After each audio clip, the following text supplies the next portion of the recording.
கர்த்தருடைய பரிசுத்தமுள்ள நாமத்துக்கு மகிமை உண்டாவதாக. Glory be to the holy name of the Lord. நம்மை விட்டு பிரிந்து தன்னுடைய இளைப்பாறுதலுக்குள் பிரவேசித்திருக்கிற நம்முடைய அருமையான தலைமை பாஸ்டர் ஏற்கனவே மலேசியாவில் 7 வருடங்கள் தன்னுடைய ஊழியத்தை செய்திருக்கிறார். Our beloved chief pastor, who has left us to be with the Lord in his eternal rest, has already served the Lord in the country of Malaysia for a period of 7 years. அங்கு உள்ளதான centre mother மற்றும் எல்லா கிளை சபைகளில் உள்ள ஊழியக்கார pastors, elders, sisters எல்லாரும் தங்களுடைய அனுதாப செய்தியை தெரிவித்துக் கொள்கிறார். The center mother over there, all the pastors and all the local brothers and sisters who are serving the Lord in Malaysia have expressed their condolence over pastor's demise. கர்த்தருடைய நாமத்துக்கு மகிமை உண்டாகட்டும். Glory be to the name of the Lord. இந்த அருமையான pastor நானும் ஏறக்குறைய 44 வருடங்கள் பழகி இருக்கிறோம். I and this beloved pastor have been acquainted for a period of over 44 years. நாங்கள் இருவரும் ஒன்றாக சேர்ந்து நம்முடைய இந்த சபைக்கு, டிபிஎம் சபைக்கு வருவதற்கு முன்பாக ஒரு 4 வருடங்கள் சகோதரி சாரால் நவரோஜி அவர்களுடைய சபையிலே ஊழியம் செய்தோம். I and pastor were co-workers in the ministry that was pioneered by Sister Saral Navroji before we came into this TPM ministry. ஏறக்குறைய ஒரு 2 வருடங்கள் வேலூரில் நாங்கள் ஊழியம் செய்து கொண்டிருந்தோம். For a period of 2 years we were serving the Lord together in Velur. வேத வசனம் சொல்லுகிறது போல சியோனை சுற்றி உலாவி அதனுடைய கொத்தளங்களை எண்ணுங்கள். As the word of the Lord says, go round about Zion and count the bulwarks thereof. 1974 வருடம் முதல் இந்த வருடம் வரைக்கும் நமக்குள் மகிமைக்குள் பிரவேசித்து படித்திருக்கிற இந்த சியோனை 44 வருடங்களாக நான் சுற்றி உலாவி அவருடைய கொத்தளங்களை பல சந்தர்ப்பங்களில் எண்ணி இருக்கிறேன். This beloved saint who has entered glory and whose mortal remains lie before us here, I have been going round about his life that was shining as Zion, and I have been telling the bulwarks thereof. இரவும் பகலும் ஏறக்குறைய ஒரு 1.5 வருடத்திலிருந்து 2 வருடங்கள் வரைக்கும் நாங்கள் ஒன்றாக சமைப்போம், ஒன்றாக சாப்பிடுவோம், ஒன்றாக விசிட்டிங் போவோம், ஒன்றாக துவைப்போம். இப்படி இரவு பகலாக நாங்கள் 2 பேரும் ஒன்றாக சேர்ந்து கர்த்தருடைய ஊழியங்களை செய்திருக்கிறோம். For about 1.5 years to 2 years, we were together going visiting, we were together cooking, we were together praying, we were together washing our clothes, and we were serving the Lord together.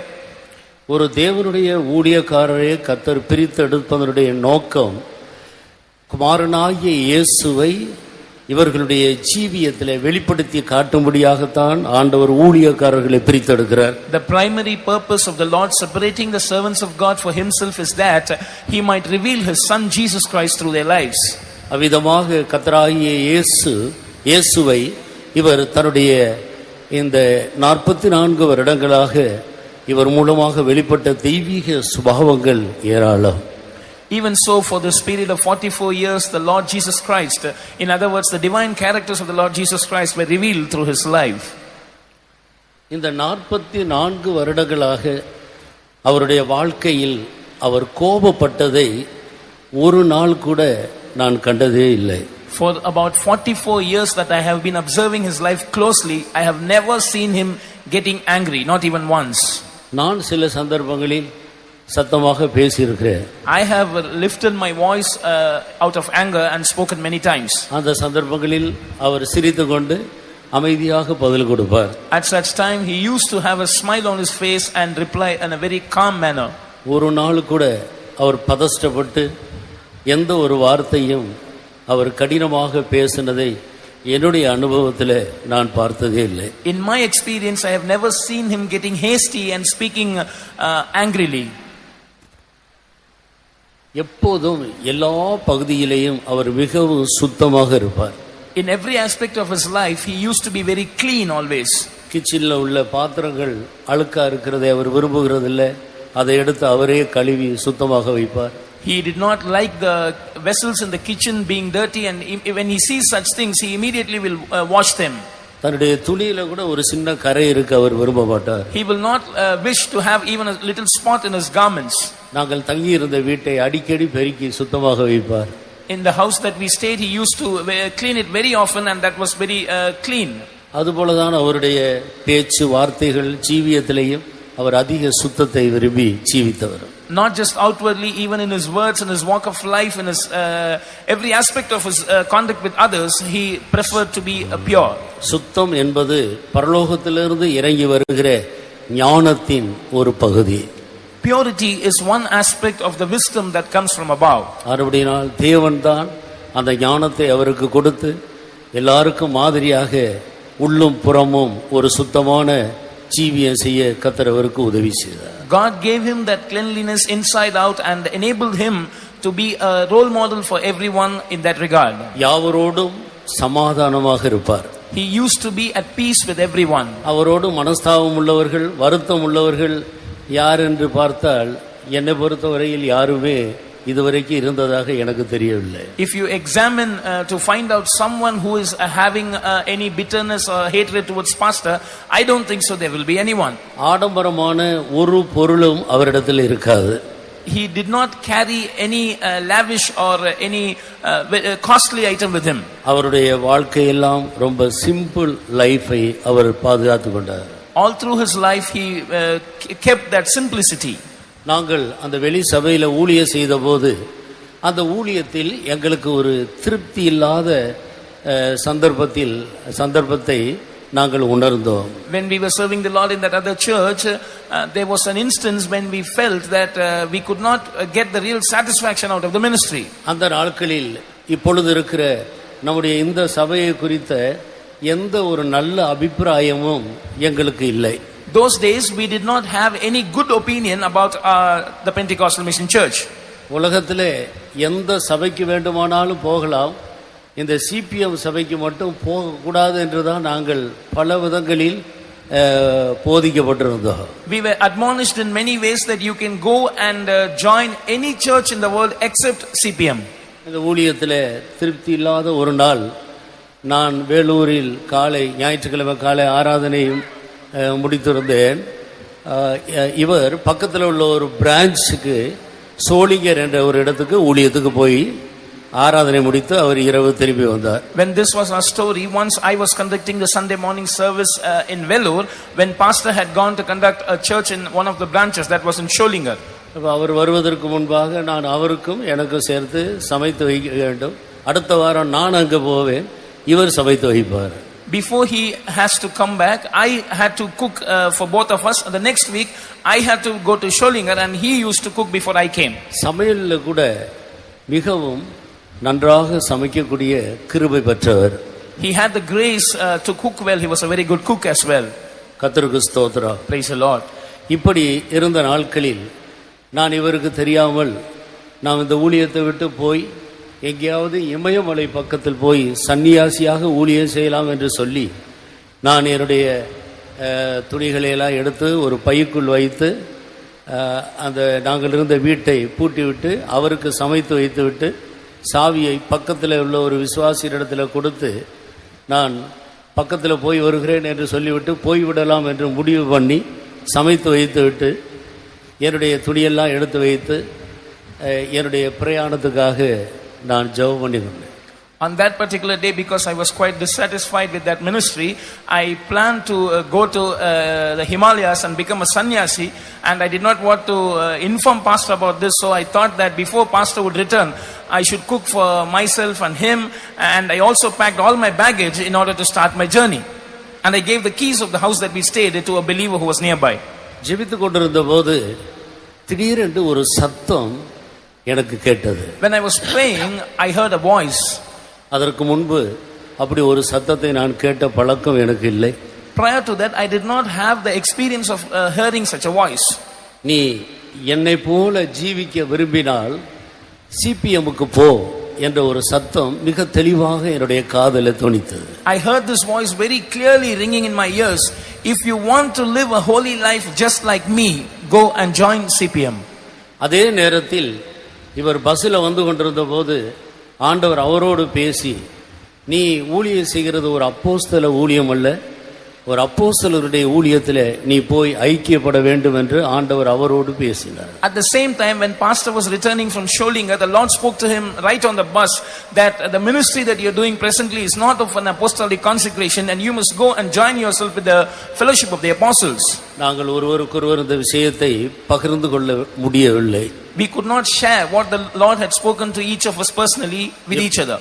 எப்படியானாலும் இந்த சத்தம் கேட்டபடியினால் பிரயாணத்தை நான் நிறுத்தி குழப்பத்துக்குள்ளாகிவிட்டேன். Because I heard this voice of joining TPM, I stopped my journey and I was in a confusion.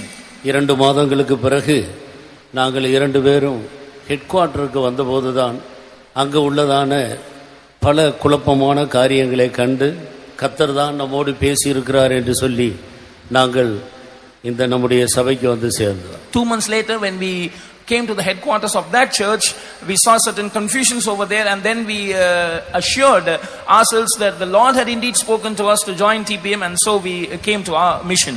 கர்த்தருடைய நாமத்துக்கு மகிமை உண்டாகட்டும். Glory be to the name of the Lord. இந்த சபை சரியில்லை என்று சொல்லி வெளியே போய் ஊழியம் செய்த அவர்களோடு நாங்களும் அந்த ஊழியத்தை செய்து அங்கிருந்து இந்த சரியான இடம் இதுதான் என்று ஆண்டவர் திருப்பி கொண்டு வந்தார். கர்த்தருக்கு மகிமை உண்டார். We had united ourselves with those who said that this church is not right, and they had separated from us, and they had started an independent ministry, but the Lord separated us from there and brought us to the right place, which is this church. இது தேவனால் ஏற்படுத்தப்பட்ட சபை, இங்கே சத்தியம் இருக்கிறது என்பதில் உறுதியுள்ளவர்களாக இருக்க அந்த சந்தர்ப்பம் எங்களுக்கு மிகவும் உதவியாக இருந்தது. That was an instance which was a great help to us in assuring ourselves that this is the truth and this is the church the way we have to continue. இவர் தேவனுடைய ஆவியினால் சரியாக நடத்தப்பட்ட ஒரு தேவனுடைய ஊழியக்காரராக இருந்தார். This saint was a worker who was properly led by the Spirit of God. கடைசியாக மலேசியாவில் நடந்த ஊழியக்காரர் கூட்டத்திலே கர்த்தர் அவரை நடத்தின விதத்தை எங்களோடு பகிர்ந்து கொண்டார். In his last workers meeting in Malaysia, pastor was sharing about the ways in which the Lord had led him. குறிப்பிட்ட ஒரு இடத்துக்கு அவர் போக வேண்டியதாக இருந்தது. ஆனால் அந்த இடம் எங்கே இருக்கிறது என்று அவருக்கு தெரியவில்லை. He had to go to a particular place which he did not know where it was. அங்கே இருந்த டிரைவருக்கும் கூட அந்த இடத்தை பற்றி எந்த அறிவும் இல்லை. Even the driver there did not know where the place was. அப்போது இவர் வண்டியிலே உட்கார்ந்து கொண்டு சரி நாம் போகலாம், கர்த்தர் நம்மை நடத்துவார் என்று சொல்லி விசுவாச வீட்டை விட்டு வெளியே போனார்கள். He sat in the vehicle with faith and said the Lord will lead us, and they set out of the faith home. ஆண்டவர் நீ இந்த தெருவுக்கு போ, இடது பக்கம் போ, அதன் பிறகு வடது பக்கம் போ, பிறகு இவ்வளவு தூரம் நீ போ, இப்படியே சொல்லி சொல்லி சொல்லி சொல்லி அநேக தூரம் நடத்தி கடைசியாக ஒரு இடத்துக்கு வரும்போது நில், இப்போது இந்த 3வது அந்த வீட்டை நீ பார் என்று சொல்லி ஆண்டவர் அவரோடு பேசினார். அவர் சொல்ல சொல்ல டிரைவரும் கூட லெஃப்ட் ரைட்டு இப்படியே திருப்பி திருப்பி திருப்பி திருப்பி நில் என்று சொன்ன இடத்தில் போய் நின்று பார்த்தபோது எந்த வீட்டுக்கு போக வேண்டுமோ அந்த வீட்டுக்கு வாசல்ல ஆண்டவர் சரியாய் கொண்டு போய் நிறுத்தினார். The Lord started speaking with our pastor, go straight, take left, and then take right, go to this distance, and finally when they stopped at a point, the Lord said, look at the 3rd house on the right. And as the Lord was speaking to pastor was giving instruction to the drivers, and finally they landed in that house where they had to go. சகலவற்றையும் குறித்து போதிக்கிற தேவ ஆவியானவர் எப்படி கொர்நேலியுடைய ஆட்களுக்கு சீமோன் பேதுரு இருந்த அந்த வீட்டை சரியான அட்ரஸ் கொடுத்து அனுப்பினாரோ அதுபோல் ஆவியானவர் சகலவற்றையும் அவருக்கு போதித்து நடத்துவதிலே அவர் நல்ல அனுபவம் பெற்றவராக இருந்தார். The Spirit of God who teaches us all things, as he led the men from the household of Cornelius to the house where Simon Peter was staying, the Lord also led pastor in every way of his life by giving him the right counsel. அவர் யாரையும் சார்ந்து கொள்ளுகிறதில்லை. Pastor did not rely on anyone. நாங்கள் 44 வருடம் பழகினாலும் ஒரு நாளும் அவர் என்னை சார்ந்து கொண்டதில்லை, நான் அவரை சார்ந்து கொள்ள அவர் விட்டதும் கிடையாது. Though we had this fellowship for about 44 years, pastor was never dependent on me, neither did he allow me to rely on him. அவருடைய நேசருடைய மார்பில் மட்டும் சார்ந்து தன்னுடைய ஜீவியத்தையும் ஊழியத்தையும் கட்டி எழுப்பின ஒரு தேவனுடைய மனிதன். He was a man of God who built his life and ministry leaning only upon the breast of his beloved. தன்னுடைய பிரதிஷ்டையின் ஜீவியத்தில் அவர் மிகவும் உண்மையா இருந்தார். He was very faithful in his life of consecration. அவர் ஒரு முறை பெங்களூர் போயிருந்த போது அவருடைய அண்ணன் குடும்பத்தார் அங்கே இருக்கிறார்கள். அதை பார்த்து சுவிசேஷம் சொல்லலாம் என்று அவர் போய் கொண்டிருந்த போது அவருடைய வீட்டுக்கு முந்தின வீட்டு அந்த இடத்துல போய் ஆண்டவர் என்னை பார்க்க அனுமதிக்கவில்லை என்று சொல்லி அப்படியே திரும்பி வந்து விட்டார். அந்த வீட்டுக்கு போக இல்லை. Once pastor had this idea of visiting his brother's house which was in Bangalore with the intention of sharing the gospel to them, and he had set out from the faith home to go there, but just a house before the house they were dwelling, he stopped the car and said, God is not permitting me to meet them, and so he came back without visiting them. அவருடைய விசுவாசத்தில் அவர் மிகவும் உறுதியுள்ளவராக இருந்தார். He was very firm in his faith. ஒரு நாள் இரும்புலியூரில் அவருடைய ரூம்ல அவர் கொஞ்சம் பல்லு வலியினாலே கஷ்டப்பட்டு கொண்டு அப்படியே துக்கப்பட்டு கொண்டிருந்தார். Once in his room when he was in Irumbliyu, pastor was suffering from a severe toothache and he was very grieved because of it. நீங்கள் ஏன் ஒரு மாதிரி உட்கார்ந்து இருக்கிறீர்கள், என்ன விஷயம்? I asked him, why are you so upset, what is the matter? அப்ப சொன்னார், எனக்கு இருக்கிறது ஒரே ஒரு பல்லு தான், அந்த பல்லு கொஞ்சம் ஆடி தொந்தரவு கொடுத்து கொண்டிருக்கிறது என்று சொன்னார். He said, I have only one tooth left and that is also giving me trouble, it is paining. ஒரு பல்லு தானே, அதை புடுங்கி போட்டுட்டு தேவைன்னா வேற பல்லு கட்டிட்டு போக வேண்டியது தானே, என்னத்துக்கு அதுக்காக உட்கார்ந்து கஷ்டப்படுகிறீர்கள் என்று நான் சும்மா வழக்கமா பேசுறது போல பேசு. I said casually that it is one teeth after all, you can pluck it out and if you want you can keep dentures and carry on. அவர் சொன்னார், என்னுடைய 31 பல்லையும் ஆண்டவர் தான் புடுங்கினார், இந்த 32வது பல்லையும் அவரே புடுங்கட்டும் என்று காத்துக்கிட்டு இருக்கிறேன்னு சொன்னார். He said God took out all the 31 teeth and I am waiting for this particular one also to be taken by the Lord. அடுத்த நாள் காலையில் அவரை போய் பார்த்தபோது அந்த 32வது பல்லை ஆண்டவர் புடுங்கி விட்டார், எனக்கு இப்பொழுது பல்லே இல்லை, எல்லாம் முடிந்தது என்று. The next morning when I went to visit him, he said, the Lord has taken the 32nd also, now it is all finished, I have no more teeth left. வேற பல்லு அவர் கட்டவில்லை. He did not keep dentures. ஆனால் அவருக்கு பல்லு இல்லாதது போல யாரும் சொல்ல முடியாது. அவருடைய வார்த்தைகள் எல்லாம் தெளிவா இருந்தது. பல்லு இல்லாமலே முழு உலகமும் போய் அவருடைய ஊழியத்தை அவர் நிறைவேற்றி முடித்தார். But no one could complain about the lack of teeth in his mouth because his speech was very clear. Without having these teeth, he was able to travel across the globe and preach the word of God. ஏறக்குறைய 25 வருடங்களுக்கு முன்பாக அவர் மலேசியாவில் ஊழியம் செய்து கொண்டிருந்த போது ஒரு நாள் என்னை ஆண்டவர் அமெரிக்காவில் அலஸ்கா என்ற ஒரு இடத்துக்கு கொண்டு போவதாக சொல்லி இருக்கிறார். நான் என்னுடைய டைரியில எழுதி வைத்திருக்கிறேன். எப்பொழுது கொண்டு போவார் என்னன்னு எனக்கு தெரியாது, அது எந்த பக்கம் இருக்குன்னு தெரியாது. ஆனால் ஆண்டவர் சொன்னபடினால் ஒரு நாள் அதை அவர் செய்வார் என்று சொல்லி அந்த நாளிலே அவர் என்னிடத்தில் சொல்லி இருந்தார். About 25 years ago, he was serving the Lord in Malaysia. He shared with me that the Lord has spoken to him about a place called Alaska. He said that I do not even know where it is, but because the Lord has spoken to me, I have written it in my diary, and someday or the other the Lord is sure to take me there. இப்போது அவருடைய கடைசி சுவிசேஷ பிரயாணத்துக்கு போவதற்கு முன்பாக நான் அவரிடத்தில் கேட்டேன், ஆண்டவர் உங்களை அலஸ்கா என்ற ஒரு இடத்துக்கு கொண்டு போவேன் என்று சொன்னாரே, நீங்கள் ஏற்கனவே அமெரிக்காவில் ஊழியம் செய்தீர்கள், இப்போதும் பல முறை இங்கே போயிருக்கிறீர்கள், அந்த இடத்துக்கு ஆண்டவர் உங்களை கொண்டு போனாரா என்று கேட்டேன். And before his final missionary journey, I was asking him, Pastor, you had already served the Lord in America. You had also told me that God has told you that He will take you to Alaska. Have you visited that place ever? அவர் சொன்னார் சிரித்துக்கொண்டு, இந்த வருடம் தான் அங்கே போகிறேன். ஒரு வாரம் நான் முன்னாலே போய் அங்கே 3 நாள் கூட்டம் வைத்திருக்கிறோம். அமெரிக்காவில் உள்ள ஊழியர்கள் அங்கே போய் முன்னால் ஆயத்தப்படுத்துகிறார்கள், நான் அங்கே போய் ஊழியம் செய்வேன் என்று சொல்லி போனார். With a great smile, pastor said, this year the Lord is taking me there. We have arranged for 3 days of ministry in that place. The workers in America are going before me to make the necessary arrangements and I'm going to preach there for the first time. அதையும் நிறைவேற்ற கர்த்தர் அவருக்கு உதவி செய்தார். The Lord enabled him to fulfill that ministry as well. வேதம் அவருடைய மன மகிழ்ச்சியாக இருந்தது. The word of God was his delight. வேத புத்தகத்தை தவிர வேறு எந்த புத்தகத்தையும் எடுத்து அவர் படித்ததை நான் பார்த்ததில்லை. I have never seen him reading any book except the Bible. ஒரு பிரசங்கம் பண்ணினால் நிறைய வேத வசனங்களை மேற்கோள் காட்டுவார். When he used to give a sermon, he used to highlight or quote a lot of verses from the Bible. எந்த ஒரு காரியத்தை குறித்து அவரிடத்தில் நடத்திப்புக்காக அணுகினாலும் நான் ஜெபித்து விட்டு சொல்லுகிறேன் என்று சொல்லி நாம் அமைதியாக இருந்தாலும் 1-2 நாட்களுக்கு பிறகு அவர் மறுபடியும் நீங்கள் இந்த விஷயத்தை கேட்டீர்களே, நான் ஜெபித்தேன், ஆண்டவர் இப்படி சொன்னார், நீங்கள் இப்படி செய்யுங்கள் என்று சொல்லுவார். When we used to approach him for guidance in any matter, he will calmly reply that I will return back to you after prayer. And when we used to be quiet waiting for his reply, he used to call up and he used to say that you asked for this matter, isn't it? The Lord has told this to me and you can do like this. கர்த்தராகிய இயேசுவை போல அவரும் கூட ஊழியத்திலே நெருக்கப்பட்டும் ஒடுக்கப்பட்டும் சில சந்தர்ப்பங்களில் அவர் மிகவும் நெருக்கப்பட்டிருந்ததை நான் கேட்டிருக்கிறேன்.